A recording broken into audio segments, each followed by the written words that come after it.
মশলার স্বাদ কাহনে আমার সকল বন্ধুদের অভিনন্দন জানাই। আবার একটা রেসিপি নিয়ে হাজির হয়েছি। দেখুন, আজকে তৈরি করব ঘরোয়াভাবে এটা ভেটকি মাছ। ভেটকি মাছে পটল আলু ডাঁটা দিয়ে ঝোল ঝাল। কড়াই তেল দিয়েছি, আগে মাছগুলো ভেজে নেব। দেখুন, আলু পটল সজনা ডাঁটা কেটে নিয়েছি, পেঁয়াজ টমেটো ধনে মাছগুলো আগে ভেজে নিই, তারপরে তরকারিটা তৈরি করব। তেল গরম হয়ে গেছে,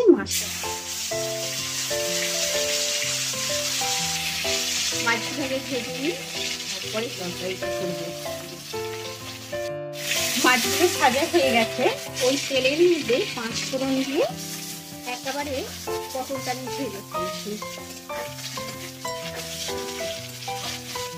পটলটা আধ ভাজা হচ্ছে, তেল মধ্যে আমি আলুগুলো দিয়ে দিচ্ছি। আলাদাভাবে তরকারিটা করছি না, এই কারণে অনেকটা মাছ ভাজার তেলটা রয়ে গেছে। ঘরোয়াভাবে রোজভাবে রান্না এইভাবে করলে ভালো। ডেলি যে বাড়িতে রান্না হয় সেই রান্নাটাই করে রাখি।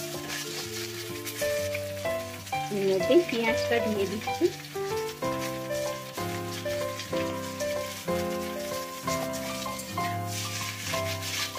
একটু চাপা দিয়ে দিচ্ছি, পেঁয়াজটা নরম হয়ে যাবে। এবারে ঢাকনাটা খুলি, দেখুন পেঁয়াজটা নরম হয়ে গেছে। টমেটোটা দিয়ে দিচ্ছি।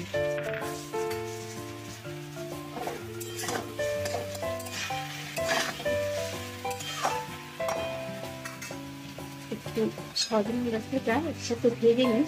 ভেজে নিলে কি হয়, একটা এরকম গন্ধ আছে, সেটাই ভেজে নিলে খেতে ভালো লাগে। এবার একটু চাপা দিয়ে দিই।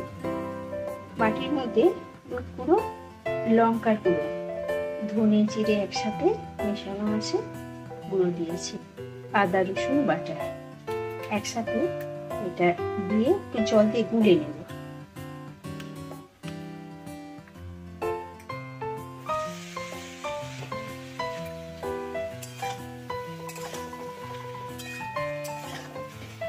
অনেক সময় রান্নার তাড়া থাকে, আলাদাভাবে ভাজার সময় থাকে না, এইভাবে একসাথে এক কড়ায় তরকারি করলে টেস্ট বেশি বাড়ে জানেন।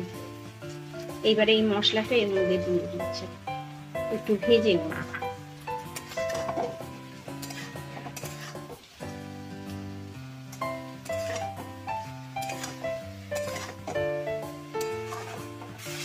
রান্না তো সবাই করে, রান্নার মশলাটা ঠিকঠাক দিলেই রান্না খেতে টেস্ট হবে। অনেক তেল অনেক মশলা দিলে রান্নার টেস্ট ভালো হয় না। রান্না মশলাটা ঠিক পরিমাণ মতো দিতে হবে।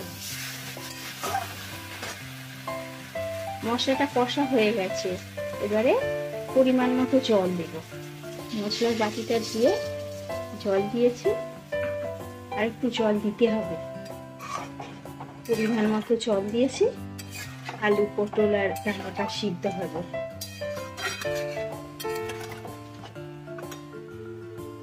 ফুটে উঠেছে, এবারে স্বাদ অনুযায়ী নুন দেব। দেখুন কালারটা কত সুন্দর হয়েছে। এবারে চাপা দিয়ে দেবো, আলু পটলটা সিদ্ধ হবে। ভেটকি মাছ তো নরম মাছ, আগে থেকে দিলে গলে যাবে। চাপা দিয়ে, চাপাটা ছোট হচ্ছে, অন্য চাপা গ্যাসের ফ্লেমটা লোতে রেখে চাপা দিয়ে আলুটা সিদ্ধ হয়ে যাবে, নাহলে রসটা মরে যাবে। এবারে ঢাকনাটা খুলি। আলু সিদ্ধ হয়েছে কি দেখি,